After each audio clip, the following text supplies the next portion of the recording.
John Summers is the motoring historian. He was a company car thrashing technology sales rep that turned into a fairly inept sports bike rider. Hailing from California, he collects cars and bikes built with plenty of cheap and fast, and not much reliable. On his show, he gets together with various co hosts to talk about new and old cars, driving, motorbikes, motor racing, and motoring travel.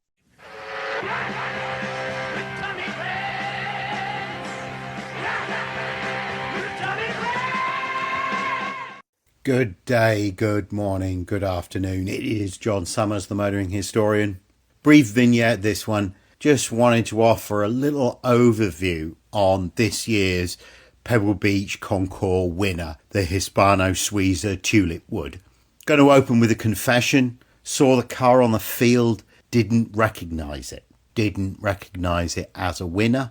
Didn't recognise the fact that I know the car. So let's talk a little bit about that and why the car won. So it's in 1924. It was commissioned by a guy called Andre Dubonnet. I don't know what kind of a drink it is. I guess it was bigger years ago in France. It's like an after dinner kind of Dubonnet cognac. The Pebble Beachers, they know it like it was Budweiser or PBR, or Tetley Bitter if you're from Northern England kind of thing. But it's not quite. So Dubonnet commissioned it. I guess Dubonnet's background was he was a fighter pilot in the First World War. And those early aircraft, it was all about being able to fly higher and longer than anyone else. So it was all about whose engine was best. And the guys that built those engines were BMW, there was Rolls-Royce, there was Daimler-Benz, and there was Hispano-Suiza. And the guy that worked for Hispano-Suiza, the key figure is this guy, Mark Burgett. So the company is one of these companies, a bit like Bugatti, where it was based in one country, but the founder was somewhere else and because of the war and revolution and all of that. And the company survives now. The stork motif that is Hispano-Suiza, that survives today, making high quality machine tools.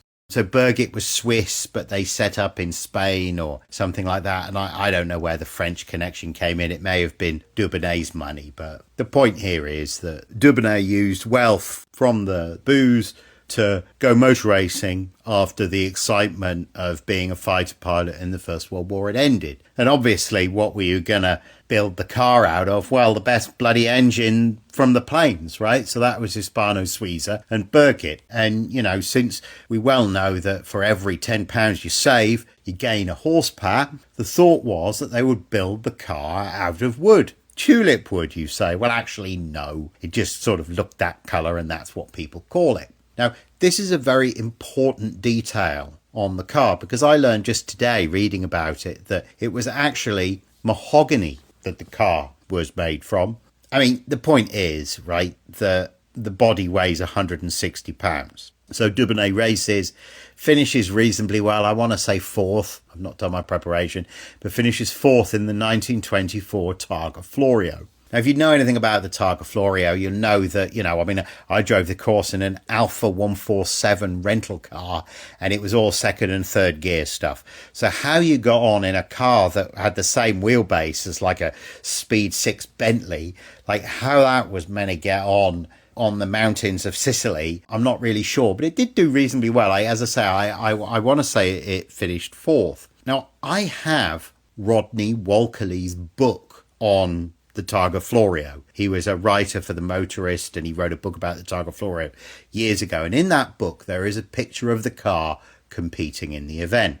Now, for me, at the time, when I saw that photo, when I first got the book, it was stunning to me. Because you see, I met the Tulipwood in 2006, 2007, when I first visited the Blackhawk Museum in California. Now, the Blackhawk Museum was put together by a guy called Don Williams and another guy, Ken Baring. I can't remember how Ken made his money, but Ken was friends with Don and Don helped Ken collect the right kind of cars. And Don was very, very well known within the Pebble Beach community. But what Don did was what they did in the 80s, what Bill Harrah did and what these West Coast guys did, which was they took cars that nobody cared about, that were derelict, and they restored them. But they restored them to be the best that they could possibly be, so that in that car show at Pebble Beach they could win Best in Show.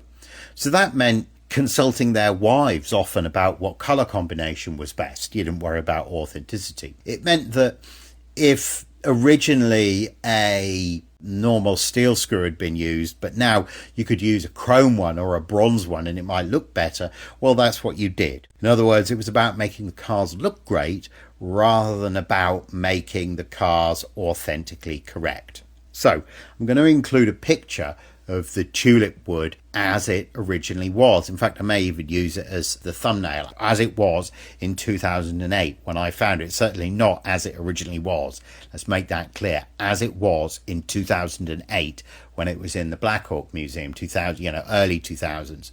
It had gold wheels. It had those fenders, trailing fenders put on the end of it, put on the end of the fenders. And actually, if you looked at the car under the lights of the Blackhawk, the body actually looked less bright than the fenders and those gold wheels. Now, the whole thing about the Blackhawk was that one evening in Geneva after dinner, Ken Behring and Don Williams were walking together. It was the 80s. They were talking about cars. And if you've ever been to Geneva, you'll know that there's the fountain in the centre of town. And after you've had the fondue, you want to walk a little bit. And there's Porsches on the street to look at, but there's also shops with watches in. So they were looking in the window at the watches, and they were talking about the watches. And they were musing at the idea, could you display cars like jewellery? And they came up with the notion that you could build a museum that was like that. So the Blackhawk is all this black marble, and the cars jump off this black marble. Pretty impressive concept. Now, for us docents, it was kind of annoying because we like to do things like if you had a car from the 1890s, you like to show, the mannequin with the dress, and that really made it come alive for the school kids. And that definitely wasn't Ken and Don's mantra of the car like a piece of jewellery twinkling in the window of a Geneva jewellery shop like it was a Breitling or a Patek Philippe, if I've pronounced that correctly, which I probably haven't. So this is the ethos of the Hispano-Suiza Tulipwood. It's not really Tulipwood. It's a fighter pilot's racing car, but how serious was it as a racing car? Who really knows? I mean, I've not dug into the history of it. Maybe, the Pebble description would have it.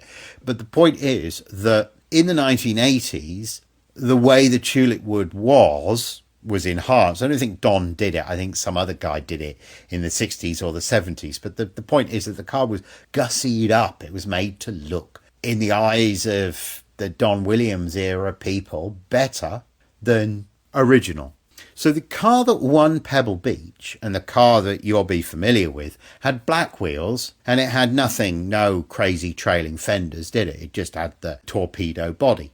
And that prompted me to want to do this pod, because I actually believe the car was more elegant in the form that I saw it in the Blackhawk. In the form that I saw it in the Blackhawk, with the bright lights and the gold wheels and the fenders and elevated. It was, I read a quote where the owner had said, when I acquired the car, it was a piece of furniture.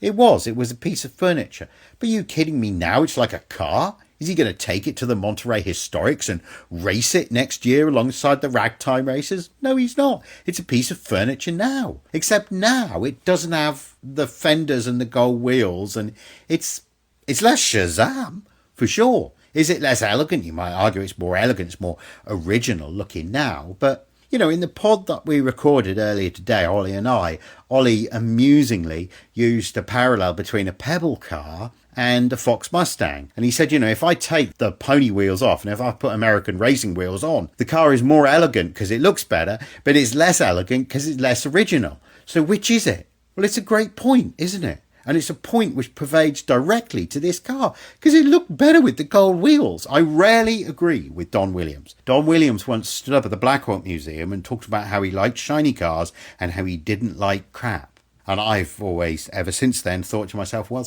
Don, I love crap. I can't consistently collect crap. partly because that's what nobody else wants to do. I don't need it to be shiny or glossy. I like it to be grubby and used and have the story. And if you've listened to my pods, you already know that about collector cars. So what an interesting anecdote in and around that show-winning Hispano-Suiza. So just to wrap up, there are a couple of other cars on the show field that really do deserve, every car deserves some attention. There are a couple more that I really want to draw attention to. Firstly, a pair of Jaguars that were in the post-war preservation class. The first was a C-Type racer that has a contiguous history, original paint. It was just a flat out lovely, lovely old car. Like, when do you see an original racing car? And this had a beautiful patina on it. It was kind of a metallic blue JSU, the plate on it, lovely. The other one was an XK120, which had been sold new in LA, driven to San Francisco, stored, taken out of storage, driven another 600 miles, and then put back in storage. The car had 1,043 miles original. Ollie was like, but what would you do with it? It's like hearing yourself speak back, because I'm like, I don't know. What would you do with it? I mean, look at it. It's all you could do, isn't it? I mean, it's awesome. The smell and the whole, after you've brought it to Pebble Beach, what do you do with it? You can't drive it. You can't even change the tyres without, hurting what makes it special. It's special because nothing's ever happened to it. That truly is a piece of furniture, isn't it? There was a Cobra class as well. It was big block cars. It was like SC cars or something, like exactly what the designation was. But it was lovely to look at that with one of my docent colleagues, or the guy who has been a docent with me in the past. One of the Cobras on the field, he prepared in his shop. So looking at Cobras with somebody who basically has the skill set to be a Pebble judge, that is really very pleasing as well. And that is, of course, experience. So very special. Thank you, Drive Through.